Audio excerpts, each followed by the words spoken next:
Good evening, Emmanuel family, and welcome to Wednesday night, our normal Bible study. And thanks for joining me this evening. I'm really glad to be able to teach the Bible to you. I wish it was in a room with all of you sitting here, but such is the time we live in. And so I hope you're doing well. I pray for you. I pray that your heart is encouraged and strong during this time. I pray that your relationship with God through Jesus is maturing and deepening, and that you are loving him and the next life more than this one and more than you did 10 months ago. Well, we've been in a series called Thankful, and for the time we have tonight, and it's going to be brief, I want to simply kind of take that whole series and tie it up and gift wrap it and put a bow on it for a few moments. And these are the thoughts I would have shared during our mid-November Thanksgiving service and night of worship and Lord's table. But the title of this message is Thoughtful Thanks. Thankfulness for the life given for me. So I want you to join me in Luke chapter 22. So there's 5 messages in this series. The first one was Sticky Thanks, the given life. I am a receiver of so much, and I need to go at life just with this pervasive quality of, wow, look at all that I've been given. The second message was expressive thanks, and that is the given life becomes the giving life. It overflows. It's designed to do that. And we are called as God's people not to wealth and health and prosperity and, some of the perversion of teachers on TV and other things. But we are called to live in the abundance of the provision of God, both spiritually, emotionally, and materially, physically. And we all have abundance, whether we realize it or not. And we're called to bless Him and bless others from that abundance, to live with excess, and to budget our lives, to build a lifestyle that allows that excess to go out from us. Becomes the giving life. Church through our third message was joyful, and did that on video to the world. And that was that thanks gives gladness. Giving thanks gives me gladness. Like baking a loaf of bread, it bakes new happiness in my heart. So it is a healthy discipline. It's a healthy place to be spiritually, emotionally, giving thanks. It's, in other words, God calls us to do that which is good for us, just like His heart, right? Do for Him what is best for us. That's how He always designs it. The fourth message was this past Sunday, and it was called Gritty Thanks, being thankful for the life yet to be given. So the given life, the giving life, the life that gives gladness, the life yet to be given. How do we give thanks in hard things for hard things? Now, I unpacked this a little bit in conversation this week as well. And I want to just add a postscript to Sunday's message. The idea of giving thanks for all things surely doesn't imply that we give thanks for wickedness in the sense that we're thankful for something wicked, okay? But we still can be thankful for what God will produce in His restorative, redemptive plan. That He will even turn sin on its head and use every bad thing for good. He will somehow turn sin to our and His an eternal advantage. So, giving thanks for all things can only be done by faith in the sense that I'm giving thanks for what God is in all things, who He is, and what He's doing in all things, and what will come out of all things. So I hope that gives a little clarity there. Gritty thanks. Tonight, thoughtful thanks. Being thankful for the life that's been given for me. Are you typically an emotional person? I wasn't for a very long time. I mean, I could be moved to tears as a younger man, but it wasn't very common. I just didn't find a lot of things in life that moved me to tears. I don't know if it was cancer. I don't know if it was being broken down in a number of ways. I don't know if it's just age. Maybe the years do this to you. And I'm thankful for this. My the veil between no tears and tears in my heart is very thin. It's a surprise to me. Came out of nowhere. Didn't expect it. Didn't work on it. Didn't really care to have that happen. But it kind of showed up. And suddenly today there are things that it's just like that quick. I can have a lump in my throat and tears in my eyes. Most often it relates to people I love and to what God is doing in their lives or what he's done in my life. But I can only trace that wearing down of my thick emotions. Probably most essentially I can trace it to just having a growing, fuller, richer understanding of what Jesus did for me and how undeserving I really am and how overwhelming, how lavish, how extravagant his love really is. That has served over time, with age and years, to just really thin out my emotional foundation. And it doesn't take much now, as you've probably seen before. I can't trigger it, but sometimes it just happens where my heart just produces tears. Maybe you are there, maybe you're not. Maybe you've been there a long time. Maybe it will materialize. Maybe it never will. That's not the point. I'm using that as an illustration because I almost thought of calling this teary thanks, but I kind of felt like that cheapened it. There are certain considerations that whether you tear up or not, that's not the point. There are certain considerations that deeply move your heart. And if you're struggling with any of the things I previously said about giving thanks, then I think this is the place to go. Being thoughtful, remembering the suffering of Jesus for you, remembering the love of God poured out through the life of his Son in the suffering of Jesus on the cross. I think that's why God commands us to do the Lord's table. Boy, I miss having our church family together to be able to celebrate the Lord's table. We will do a in-person and online Lord's table in a week and a half. The night of worship, December the 13th. So you can prepare to pick up your Lord's table or to come that evening. It'll be open seating, and we'll be careful and cautious and safe. But if you're at all concerned, just join in from home. Beautiful night of worship, Lord's table, as we come to Christmas.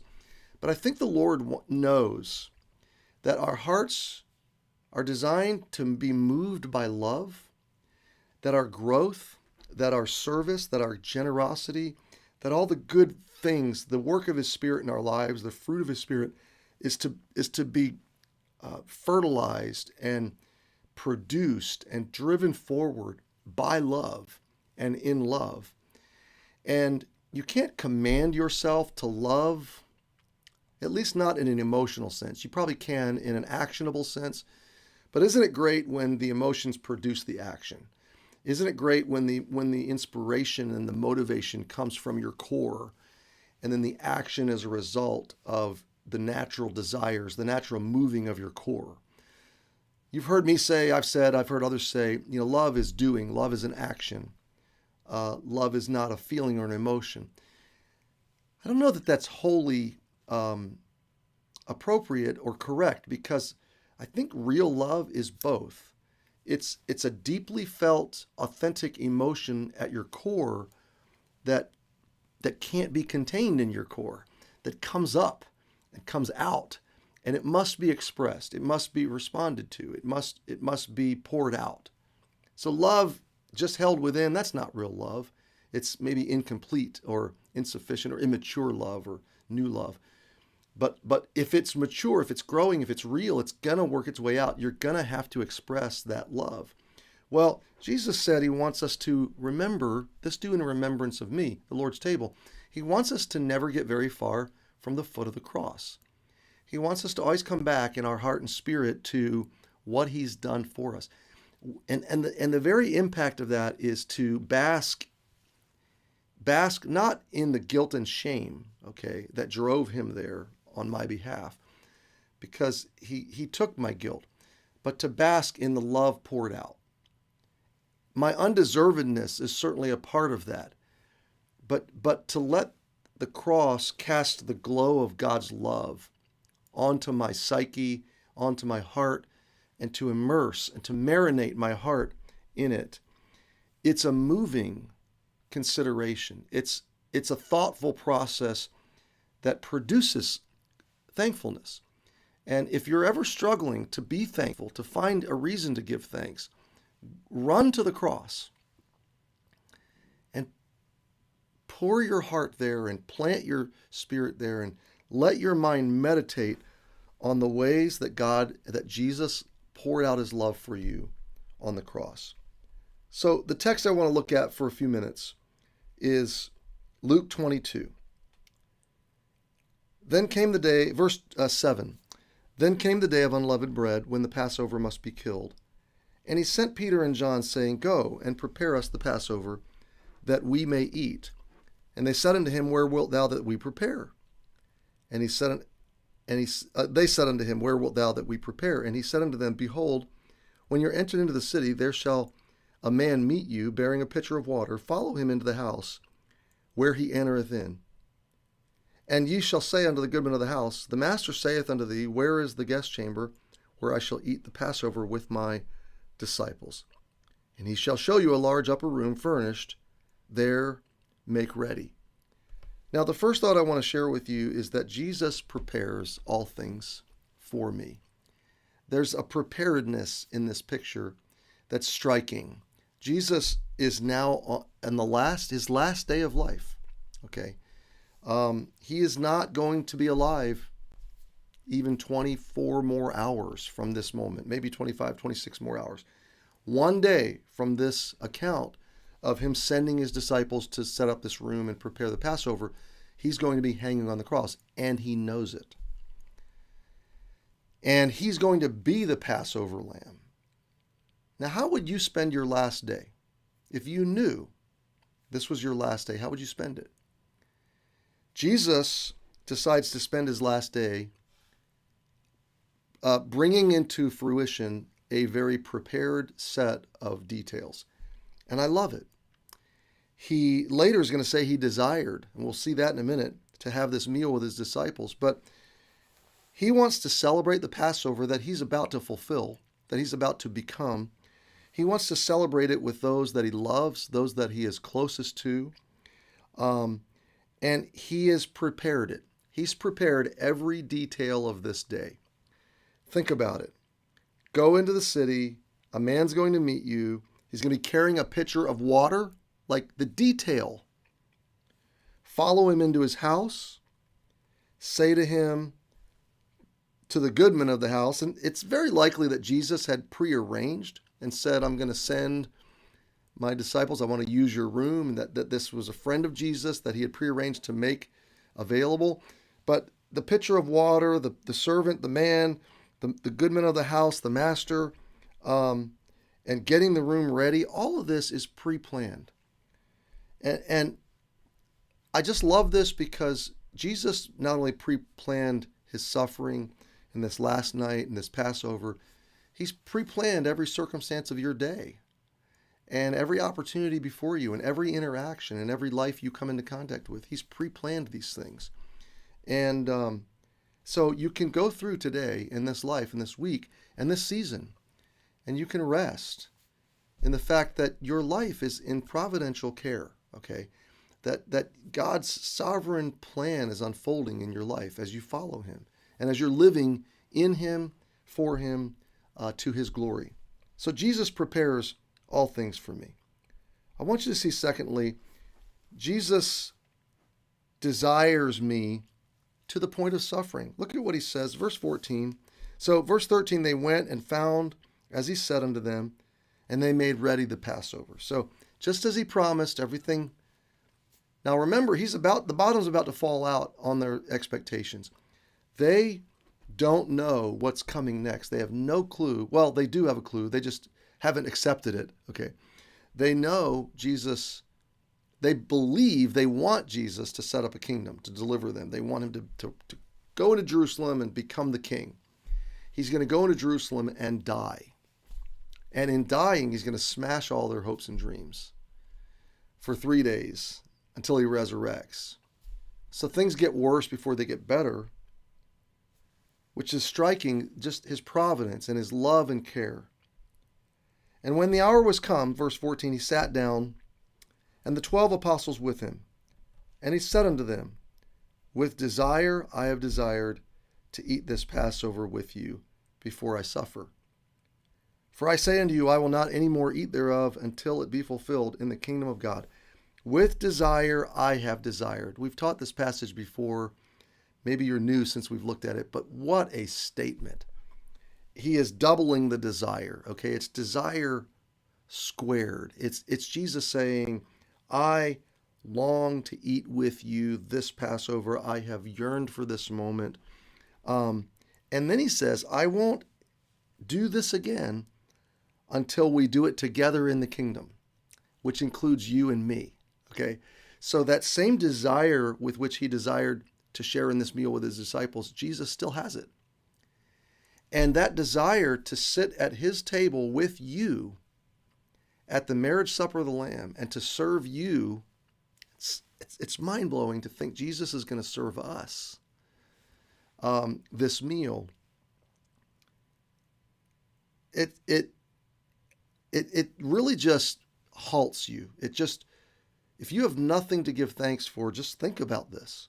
Think about Jesus desiring you to the point of suffering for the joy set before him, and you were, in part, that joy. He finds so much joy in me and in the promise of my redemption and in sitting at the marriage supper of the Lamb with me and with you and all of us that make up his bride. And he is this moment waiting to have this meal with us in the kingdom. And his desire for us is unchanging. He prepares all things for me as I'm walking through this life, just like he prepared the Passover. He desires me to the point of suffering. And then thirdly, and this is where we come to giving thanks, look at verse 17. And he took the cup and gave thanks and said, take this and divide it among yourselves. For I say unto you, I will not drink of the fruit of the vine until the kingdom of God shall come.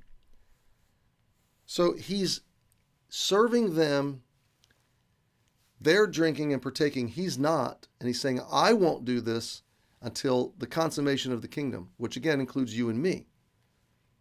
But he takes the cup and gave thanks. Now, biblically, you can do your own research and homework. The cup, he prays in the garden, Father, if it be your will, let this cup pass from me.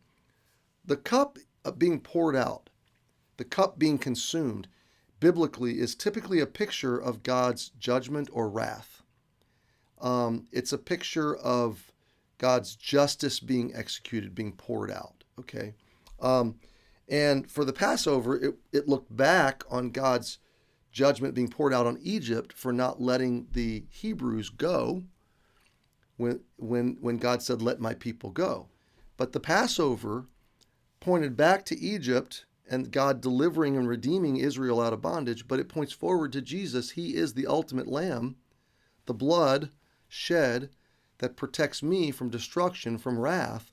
So here it is. He drinks the cup of God's wrath, so I never have to.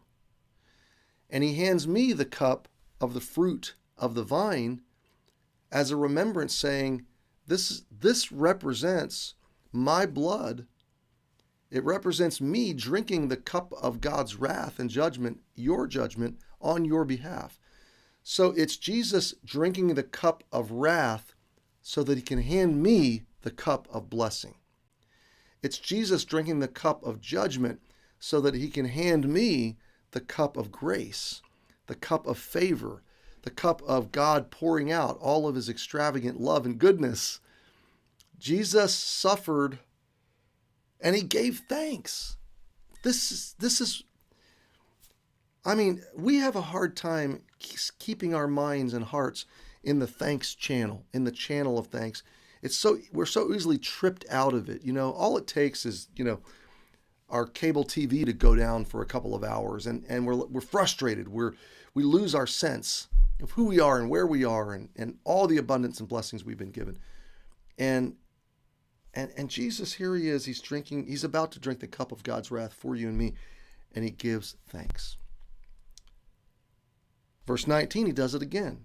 And he took bread, and he gave thanks, and brake it, and gave unto them, saying, This is my body, which is given for you. This do in remembrance of me.